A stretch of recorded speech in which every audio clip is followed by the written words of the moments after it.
আসসালামু আলাইকুম রহমতুল্লাহি বারাকাতু। এই যে দেখতে পাচ্ছেন আমার ভাই রিক্সা চালাচ্ছে।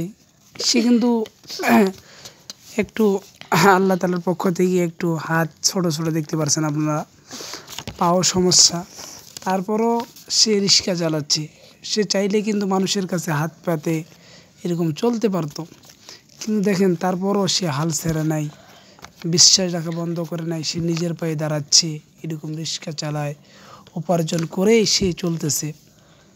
আর আমরা যারা এরকম সুস্থ সবল, তারপরও আমরা হতাশ, কেমনে চলবো, কি করব, কি খাবো, স্ত্রী সন্তানের ভরণ পোষণ কেমনে জোগাড় করব।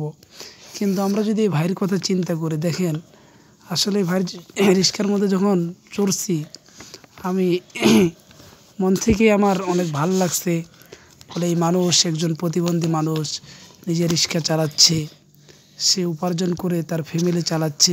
আসলে দেখে অনেক ভালো লাগছে, তো অনেক সুন্দর লাগছে। তার জন্য অনেক দোয়া থাকবে, আল্লাহ যাতে আরও শক্তি দেয়, এরকম রিক্সা চালায় উপার্জন করেই যাতে সংসার চালাইতে পারে।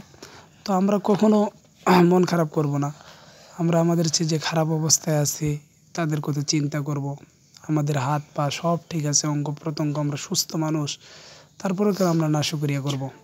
এই ভাই দেখেন, তার কিন্তু হাত ছোট ছোট, পা ছোট ছোট, তারপরেও সে হতাশ না। তারপরও আমার সাথে হাসি খুশি অনেকক্ষণ কথা বললো, অনেক অনেক ভালো লাগলো।